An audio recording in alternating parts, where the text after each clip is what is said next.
करते हैं advance IIT-JEE advance का पेपर 2020 पेपर नंबर 2।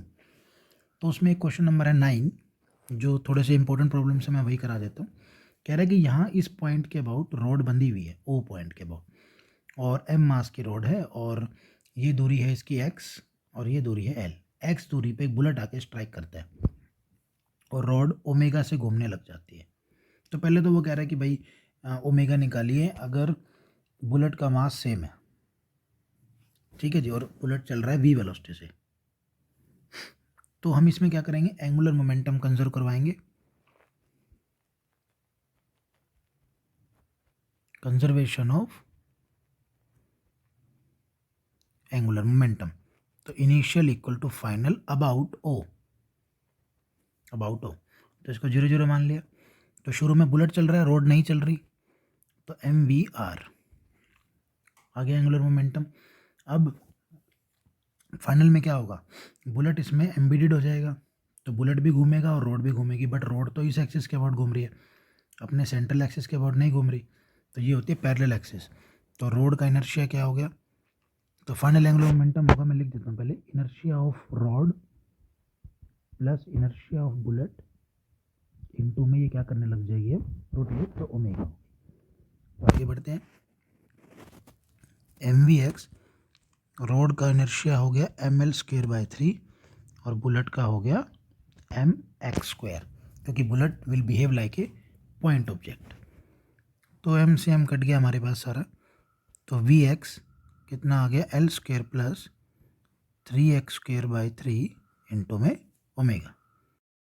तो ओमेगा निकाल लेते हैं यहाँ से, ओमेगा आएगी 3Vx divide by L² plus 3x²। तो इसका देख लेते हैं आंसर, ऑप्शन में है 3Vx divide by L² plus, जैसे ऑप्शन ए तो करेक्ट है इसका, क्योंकि ये मल्टी करेक्ट है।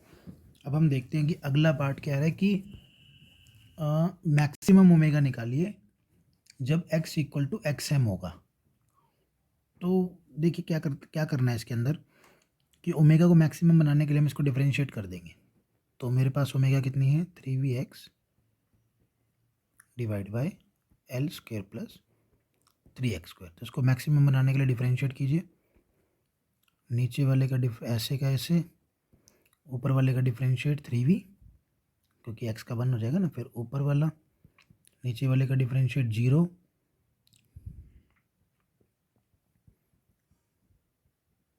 स्क्वायर। चलिए जी आगे सोल्व करते हैं। ये हो जाएगा 3V L² and 9VX² minus 18VX² divide by, तो ये आ गई ओमेगा मैक्सिमम, और डिफरेंशिएट हो गया, सॉरी। तो अब डिफरेंशिएट करके हम इसको किसके बराबर रख देते हैं, 0 के। थोड़ा सा इसको सोल्व और कर लेते हैं। हमें पता है कि मैक्सिमा मिनिमा के लिए फंक्शन को डिफरेंशिएट करके क्या किया जाता है, इक्वल टू 0। तो नीचे जो भी लिखा हुआ है इसको क्या कर दूंगा मैं 0, और यहाँ से x आ जाएगा।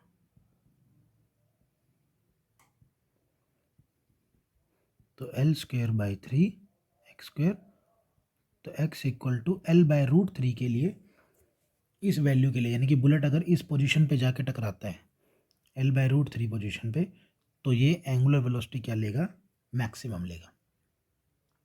तो अगर एंगुलर वेलोसिटी मैक्सिमम लेगा तो कितनी लेगा वो मैक्सिमम, तो इसने ओमेगा पूछी है। तो दोबारा से ओमेगा क्या है जी हमारे पास, ओमेगा है 3Vx divide by L² plus 3x², और अभी भी मैंने x निकाला है L/√3 फॉर मैक्सिमम, तो यहाँ वैल्यू डाल दीजिए, डिवाइड बाय x², तो L²/3 कट गया, तो ये आ गया 3VL/√3 डिवाइड बाय 2L²। और कुछ ये इससे कैंसिल हो गया, ये इससे, तो √3V/2 और एक L बच गया, तो ये ओमेगा आएगी। तो ऑप्शन ए करेक्ट है, सी करेक्ट है और डी करेक्ट है। तो ये इंपॉर्टेंट क्वेश्चन है, एक बहुत अच्छा क्वेश्चन है, और ये कंसेप्ट आप इसको ध्यान रखिए किस तरह से होगा। इसके बाद देखते हैं नेक्स्ट कोई इंपॉर्टेंट प्रॉब्लम इसमें। तो है हमारे पास नेक्स्ट क्वेश्चन, क्वेश्चन नंबर 14, और इसका आंसर हमारे को ऑप्शंस नहीं है, इसमें हमारे को आंसर निकाल के दिखाना है। क्वेश्चन आपके सामने है और क्वेश्चन में कह रहा है कि R3 का टेम्परेचर कोफिशिएंट दे रखा है और हमें वोल्टेज निकालनी है Vs माइनस Vt, और मैंने यहाँ पर इसको एक ये दे रखा है, इसमें ये डायग्राम बना रखा है। तो इसमें किस तरह से करेंगे, पहले तो 100 डिग्री सेल्सियस इसका टेम्परेचर बढ़ा दिया हमने, तो पहले तो इसके ऊपर ध्यान लगाते हैं, नया रेसिस्टेंस निकालते हैं। नया रेसिस्टेंस होता है R naught 1 plus alpha delta T. तो आर नोड कितना है 300, 1 प्लस एल्फ़ा डेल्टा टी कितना हो गया 100। तो भैया गर्म करेंगे इस रेसिस्टेंस को R3 को, तो ये आ जाएगा 0.004, हाँ जी 2 जीरो आगे हो जाएगी। तो अगर मैं इसको और सोल्व करूँगा 300 1 प्लस 1.004 ये आ गया हमारे पास। इसको सोल्व कर लेते हैं, मैं इसमें कैलकुलेटर का यूज़ कर लेता हूँ। तो ये हो जाएगा 1.004 इंटू में 300, तो ये तकरीबन हमारा आ जाएगा 301 के आसपास, 301। सो अल्फ़ा है हमारे पास इसमें 0.0004, 0.4 आएगा, सॉरी यहाँ पे आप एक जीरो कम कीजिए इसमें ये आएगी, ठीक है ना, 3 जीरो के बाद, ठीक है। तो ये सोल्व करेंगे 300 1.04 विच इज इक्वल टू ये हो जाएगा 312 ओम के आसपास। चलो जी, नया रेसिस्टेंस आ गया 312। अब हमारे को निकालना है यहाँ पर वोल्टेज और यहाँ पर, और ये अर्थिंग कर रखी है,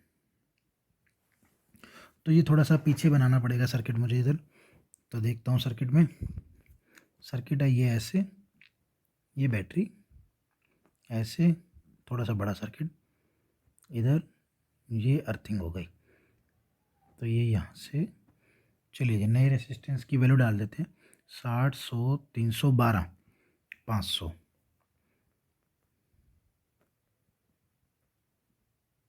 अब मान लीजिए यहाँ पे 50 वोल्ट है, तो यहाँ से जो भी करंट निकला आई, ठीक है, तो यहाँ कितना चला गया I1, यहाँ कितना चला गया I2। अगर मैं इस पर्टिकुलर ब्रांच को देखूँ A B C D, तो इस पर्टिकुलर ब्रांच में 50 वोल्ट की वोल्टेज लगी हुई है पैरेलल में, तो यहाँ पर नेट करंट कितना फ्लो करेगा, net voltage by net resistance, तो ये हो जाएगा 312 और 60 372 एम्पियर। ऐसे ही I2 क्या हो जाएगा, AQPD, ये अलग से एक ब्रांच है, तो यहाँ पे भी करंट निकाल लेते हैं, कितना हो गया 50/600 एम्पियर करंट आ गया।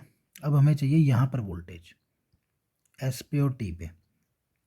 देखिए D पे वोल्टेज 0 है क्योंकि अर्थिंग कर रखी है, तो यहाँ लूप चला दो, तो Vs माइनस VD करंट की डायरेक्शन में चलाना है लूप, 312 इंटू, या मैं थोड़ा सा एक्सप्लेन कर देता हूँ। Vs माइनस VD क्या होता है IR, I1R, I1 कितना है 50/372 और R कितना है 312, तो आ गया Vs कितना आ गया। सोल्व मत करना इसको, इसको ऐसे ही रखो। अब हम निकालेंगे इधर से, ये लूप चला दिया, क्या आएगा Vt minus VD I2 into R, तो I2 कितना है जी 50/600, तो ये आ गया Vt, क्योंकि VD 0 है ना, क्योंकि वर्थिंग कर रखा है, तो इसको सब्ट्रैक्ट कर लीजिए Vs माइनस Vt, और इसको सब्ट्रैक्ट करके कैलकुलेटर से एक बार करके देख लेंगे आप, सोल्व करके आंसर आ जाएगा अप्रॉक्सीमेटली 0.26 के आसपास वोल्ट। तो ये बहुत इजी सी प्रॉब्लम है इसको आप दोबारा खुद से ट्राई करके देखिए, बस ये मेन इसमें काम की चीज़ है। देखते हैं इसके बाद नेक्स्ट प्रॉब्लम। सो नेक्स्ट है हमारे पास एडवांस मल्टी प्रॉब्लम है, इसमें मल्टी ऑप्शन करेक्ट है। क्वेश्चन नंबर 8 है, मैंने डायग्राम बना दिया, बाकी आपको क्वेश्चन दिख भी रहा होगा, क्वेश्चन पढ़ लीजिए आप। क्वेश्चन जब भी पढ़ें तो वीडियो को पॉज करके पढ़ें, क्योंकि ज़्यादा टाइम इंटरवल पे क्वेश्चन में नहीं डाल सकता। तो चलिए, वो कह रहा है कि V0 स्पीड से बच्चा ऊपर जाता है वेलोसिटी से, और ये रोटेट करता हुआ XYZ से, इसको रोटेट करना है मतलब। तो बताइए कितनी वेलोसिटी देने, 4 ऑप्शन दिए, कौन सा ऑप्शन करेक्ट होगा। देखो इसने कुछ पूछा नहीं है, इसने कही भाई बताओ कौन सा ऑप्शन करेक्ट है, बस बच्चा ऊपर जाके रोटेट कर रहा है। तो एनर्जी मैं नाम ले देता हूँ ए, और मैं एक्स पे पहुँच जाता हूँ, या मैं वाई पे पहुँच जाता हूँ, या एक्स पे कहीं भी, ठीक है जी। तो वाई पे चलते हैं, वाई पे वेलोसिटी है वी और ए पे वी नॉट, तो एनर्जी एट ए बराबर है energy at Y, total energy, energy conserve हो जाएगी ना। तो ए पे एनर्जी क्या है हमारे पास, काइनेटिक एनर्जी, वाई पे टोटल एनर्जी क्या है, potential plus kinetic energy V square. चलिए जी काटापीटी कर देते हैं इसमें, तो ये हो गया वी नॉट का square by 2 G H we square by 2, equation number 2। Top पे वेलोसिटी चाहिए, देखिए टॉप पे इसने क्या किया है, सर्कल में घुमाई, और जब ये यहाँ होगा, मैं इसको थोड़ा सा दोबारा बना देता हूँ इंक्लाइन प्लेन को। तो जब भी कोई यहाँ पे इंक्लाइन प्लेन पे होता है, तो नीचे की तरफ कौन सा कंपोनेंट लगता है वेट का, M G sine theta, frictionless track है, तो इस तरफ क्या लग रहा होगा, और यही सर्कल है तो ये सर्कल के सेंटर की तरफ लग रहा है ना। तो एम जी साइन थीटा इस बच्चे को क्या प्रोवाइड कर रहा है टॉप पे, M V square by R. तो what is the value of V square, G sine theta into R. तो ये हो गया जी, आर रेडियस दे रखी है, साइन 30 डिग्री 1/2, तो इसकी वैल्यू यहाँ डाल दीजिए। What do we have, V square by 2 G H plus G square R square by 8, okay. ठीक है, G square R square by 8, G R by 2 यहाँ डाली वैल्यू, तो थोड़ा सोल्व करना पड़ेगा भाई इसको भी। ये हो गया इधर वी नोट का square by 2 G square R square by 2 दूनी 4 दूनी 8, ठीक है सही है। तो चलिए जी, तो ये हो गया वी नोट का square equal to 2 GH plus by 4, V naught का square minus 2GH equal to G R by 2। कहीं तो इसमें मिस्टेक हुई है हमारे से,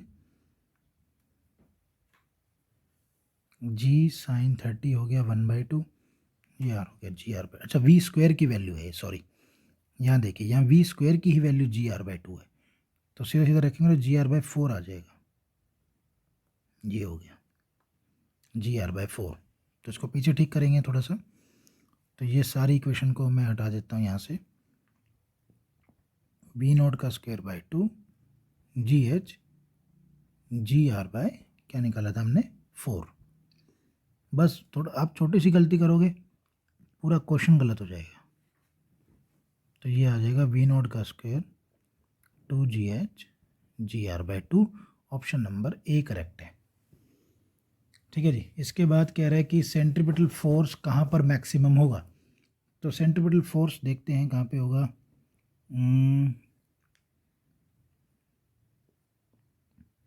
ऑप्शन में है centripetal force required at point X and Z is 0, नहीं ऐसा नहीं होगा,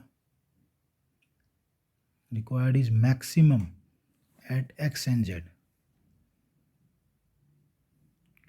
x and Z.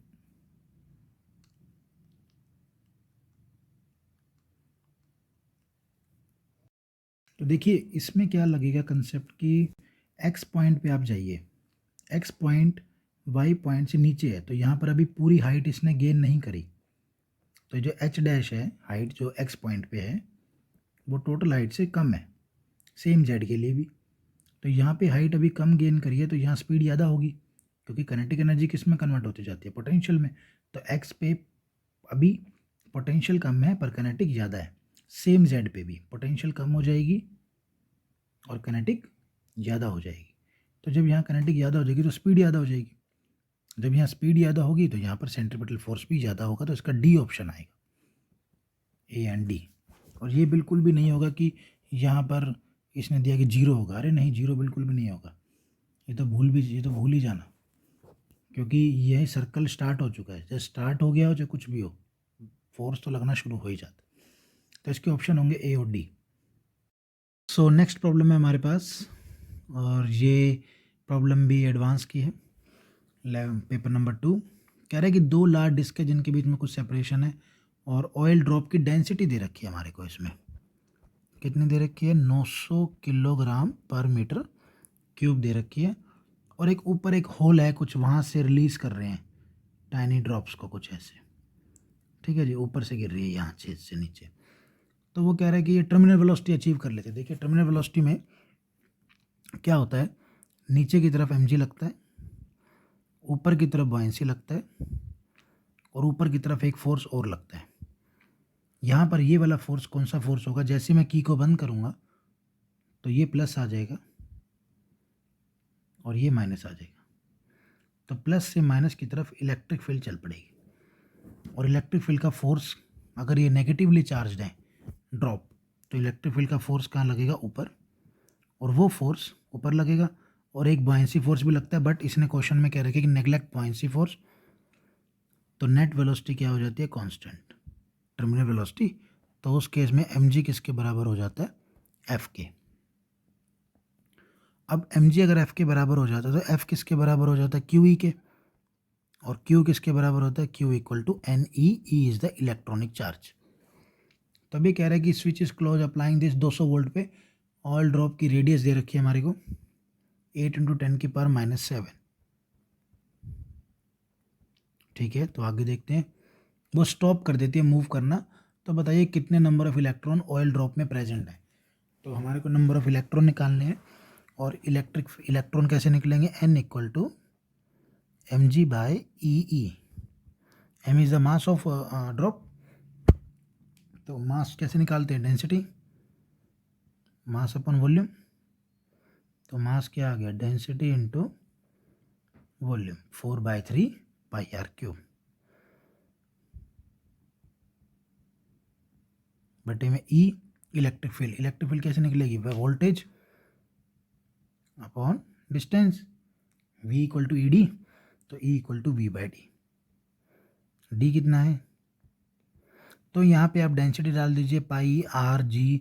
Electronic charge की वैल्यू आपको पता है 1.6 10⁻⁻19 दे भी रखी है, और वोल्टेज 200 वोल्ट हो गई। सब डाल के वैल्यू सोल्व कर लीजिए, तो नंबर ऑफ इलेक्ट्रॉन आ जाएंगे अप्रॉक्सीमेटली 6 के आसपास। तो एक ड्रॉप में कितने नंबर ऑफ इलेक्ट्रॉन है? 6। तो ये एक प्रॉब्लम और सोल्व हो गई इसकी। इसके बाद देखते हैं हमारे पास नेक्स्ट प्रॉब्लम कौन सी है, उसको ड्रॉ कर लेते हैं। प्रॉब्लम नंबर है हमारे पास 5। तो नेक्स्ट क्वेश्चन है हमारे पास question number 5, the most important problem, और थोड़ी सी लॉजिकल भी है और टफ भी है प्रॉब्लम। तो ध्यान से देखिए, और ये मेडिकल पॉइंट ऑफ व्यू से बिल्कुल भी इम्पोर्टेंट नहीं है, मैं पहले बता रहा हूँ। ये नॉन मेड के हिसाब से ही इम्पोर्टेंट है, और इसमें बिल्कुल नया कंसेप्ट है। तो चलिए शुरू करते हैं। कह रहा है कि एक चार्ज है, और हमने उस चार्ज को बांध रखा था कहीं पर, यहाँ पे रख रखा था सेंट इधर। ठीक है, मैं इसको अलग से इंडिकेट कर देता हूँ। तो चार्ज पहले यहाँ था, तो हम डाइपोल लाए एक, जिसका डाइपोल मोमेंट इस तरफ है, जिस तरफ एरो है, और ये चार्ज डिस्प्लेस होता यहाँ पे क्यू पे पहुँच गया। कितनी दूरी पे पहुँच गया? 2l sin α/2 पे पहुँच गया। तो ये डाइपोल इन्फिनिटी से आया, तो इसको ए से बी पहुँचाने में डाइपोल को कितना वर्क डन करना पड़ा? n equal to mgh work done करना पड़ा। तो वो कह रहा है कि बताइए n की वैल्यू क्या होगी, जहाँ g है ग्रेविटी, h चाहिए वाली हाइट। तो देखिए पहली बात तो डाइपोल जब इन्फिनिटी पे रखा था, तो इनिशियली पोटेंशियल एनर्जी क्या थी सिस्टम की? 0, क्योंकि कुछ था ही नहीं। और बाद में फाइनल में पोटेंशियल एनर्जी क्या हो गई? एक तो वर्क डन होगा कि ये 2l sin थीटा को मैं x मान लेता हूँ। एक तो डाइपोल इस पर फोर्स लगाएगा, कितना लगाएगा? QE इंटू एक्स, आ गया वर्क डन। क्योंकि पोटेंशियल एनर्जी क्या होती है? Work done. वर्क डन क्या हो गया? Force exerted by dipole on the charge Q। Force क्या होता है? QE, और x होती है डिस्प्लेसमेंट, प्लस, और इस चार्ज पे फोर्स लग रहा है QE, और डिस्प्लेसमेंट कितनी हो गई? x, और इसने और क्या गेन कर ली? Height, which is equal to mgh। तो टोटल वर्क डन कितना हो गया Q चार्ज के ऊपर B पॉइंट पे जाने के लिए, A से B, QE into x, force into displacement, plus mgh। तो E निकाल लेते हैं। डाइपोल की वजह से E क्या होती है? KP/r। आर क्यूब, आर कितना है X cube, X plus M G H, तो ये हो गया K P Q by X square plus M G H, equation number 1। तो ये हो गया हमारे पास कंसेप्ट। अब हमारे को के पी क्यू की वैल्यू निकालनी है, क्योंकि यहाँ पीछे ऊपर देखो वर्क डन में सिर्फ एम जी एच, क्योंकि जो भी आंसर आएगा वो इसी से तो कंपेयर होगा। आंसर में एम जी एच है, के पी क्यू एक्स कुछ है ही नहीं, तो हमारे को अब सारा क्वेश्चन घुमा के एम जी एच की टर्म्स में आंसर लाना है। तो देखते हैं भाई क्या करें। जी अल्फ़ा का एंगल हो गया, तो ये एंगल कितना हो गया हमारे पास थीटा, और ये हाइट हो गई एच, तो ये एक्स हो गया, तो एच किसके बराबर हो गया हमारे पास, एक मिनट, ये थीटा हो गया, और तो ये थीटा हो गया, तो ये कितना एंगल हो गया हमारे पास 90 माइनस थीटा, बाहर लिख देते हैं इसको। अगर ये 90 माइनस थीटा है तो ध्यान से देखिए ये साइड कितनी है एल, तो ये साइड भी कितनी है एल, ये दोनों साइड बराबर हो गई, तो जो एंगल यहाँ होगा वही एंगल यहाँ होगा, ये भी कितना हो गया 90 माइनस थीटा। तो ट्रायंगल ए बी ओ में alpha plus 90 minus theta plus 90 minus theta equal to 180, ये 180 से 180 कट गया, तो अल्फ़ा किसके बराबर आ गया 2 थीटा के। चलिए जी एक रिलेशन और मिल गया, तो आगे बढ़ते हैं। अब हम देखते हैं कि हाइट का रिलेशन कैसे निकालेंगे। हाइट बटे एक्स परपेंडिकुलर अपॉन हाइपोटेनियस, ये वाला ट्रायंगल जिसका नाम डी रहता है, परपेंडिकुलर अपॉन हाइपोटेनियस कौन सा थीटा होता है भाई, साइन थीटा, तो एच किसके बराबर हो गया एक्स साइन थीटा। तो एक्स की वैल्यू क्या है 2l sine theta and some something, वो पुट करके देखते हैं। चलिए जी अब चलते हैं आगे की तरफ, तो एच हो गया एक्स साइन थीटा, तो मैं एक्स की वैल्यू डाल देता हूँ। एक्स की वैल्यू क्या है 2l sine alpha by 2 sine theta, और अभी भी मैंने निकाला है थीटा किसके बराबर होता है अल्फ़ा बाई 2 के, तो हमारे पास एच कितना आ गया 2l sine square alpha by 2, equation number 3। अब असली पंगा अब शुरू होगा इसके अंदर, ये आ गया, चलिए जी एच भी आ गया ना, तो अब चलते हैं आगे। देखिए हमने जो यहाँ पे ज्योमेट्री बनाई है ये वाली, इस ज्योमेट्री को मैं एक बारी दोबारा ड्रॉ कर देता हूँ, इसको फटाफट बना लेते हैं। तो ये चार्ज हटा, छोटा सा चार्ज बना लेता हूँ, ये दूरी थी, तो यहाँ पे क्या लग रहा है फोर्स क्यू ई, नीचे क्या लग रहा है जी एम जी, और हम जानते हैं अकॉर्डिंग टू साइन लॉ, जो इसने अपने क्वेश्चन में भी दे रखा है, आप क्वेश्चन को ध्यान से पढ़ेंगे तो क्वेश्चन में भी इसने दे रखा है कि according to sine law opposite angle बराबर होते हैं, यानी कि एम जी के जो ऑपोजिट है ये वाला, ये इसके डिवाइड में आएगा, यानी कि एम जी बटे ये कितना निकाला था मैंने 90 माइनस थीटा, तो ये कितना हो गया 180 माइनस 90 माइनस थीटा, तो ये हो गया 90 प्लस थीटा, तो हम इसको लिख सकते हैं M G sine 90 plus theta. तो ये हमारे पास साइन रूल होता है। ऐसे ही क्यू के ऑपोजिट कौन सा एंगल होगा, क्यू के ऑपोजिट होगा ये वाला, ये क्या है क्यू ई, और इसके ऑपोजिट कौन सा होगा ये रहा, देखा भाई ये वाला। तो ये एंगल कितना है हमारे पास 90 माइनस थीटा, और ये एंगल कितना है हमारे पास थीटा, तो ये कितना हो गया 90, तो ये भी कितना होगा 90 माइनस थीटा, तो ये पूरा ये भी हो गया, तो Q E divide by sine 180 minus 2 theta, इन दोनों को जोड़ दो ना, तो अब इसको सॉल्व कर दीजिए, M G cos theta Q E sine 2 theta, तो M G cos theta Q E sine, तो अभी मैंने थीटा निकाला था एम जी, मैंने पहले कहा है कि ये क्वेश्चन नॉन मैड वाले बच्चों के लिए है बस, और क्योंकि ये जेई का है Q E by sine 2 theta. बहुत टिपिकल प्रॉब्लम है। अभी हमने क्या निकाला था, theta equal to alpha by 2।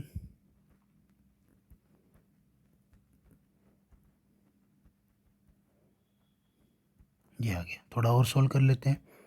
बहुत सब कुछ लगेगा भाई इस क्वेश्चन में। एडवांस में यही क्वेश्चन मुझे अब तक का सबसे टफ लगा। तो ये आप लर्न कर सकते हैं, समझ सकते हैं, कुछ भी कह लीजिए। तो यहाँ लगेगा 2 sine alpha by 2 cos alpha by 2 sine 2 theta का फार्मूला।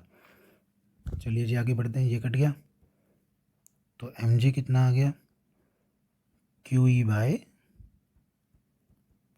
2 sine alpha by 2। तो क्यू ई कितना आ गया जी हमारे पास, 2 M G sine alpha by 2।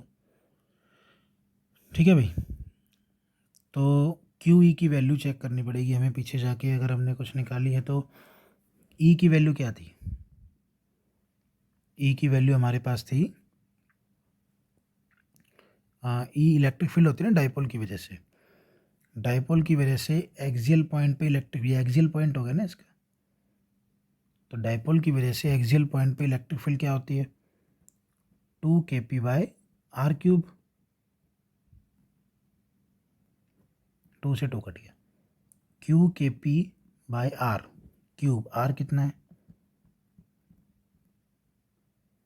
Equal to M G sine alpha by 2। ठीक है भाई। तो अब क्या आ गया, के क्यू पी। हमें तो साइन अल्फ़ा बाई 2 के स्क्वायर की वैल्यू चाहिए ना। तो M G 2L sine alpha by 2 उधर चला गया, 2L sine square alpha by 2। मतलब एक ऊपर फेंक दिया, एक रह गया यहाँ पर। देखो पावर कम होगी ना। तो K P Q by 2L sine alpha by 2। इधर देखिए K P Q by X square means 2L sine alpha by 2 की वैल्यू किसके बराबर आ रही है, M G 2L sine square alpha by 2। तो मैंने लिख लेता हूँ, दोबारा से लिख लेते हैं। बराबर है 2mgl साइन स्क्वायर। ये तो अभी निकाला है। पीछे इसने क्या दे रखा है, पहली पहली लाइन ये वाली, के P Q by X square. X की वैल्यू डाल रहा हूँ मैं,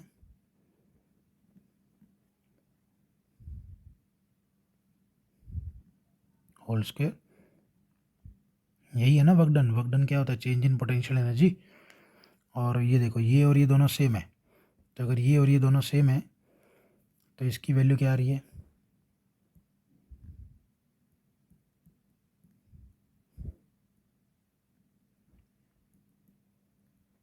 तो अब आते हैं पीछे। हाइट कितनी निकाली थी, 2L sine square alpha by 2।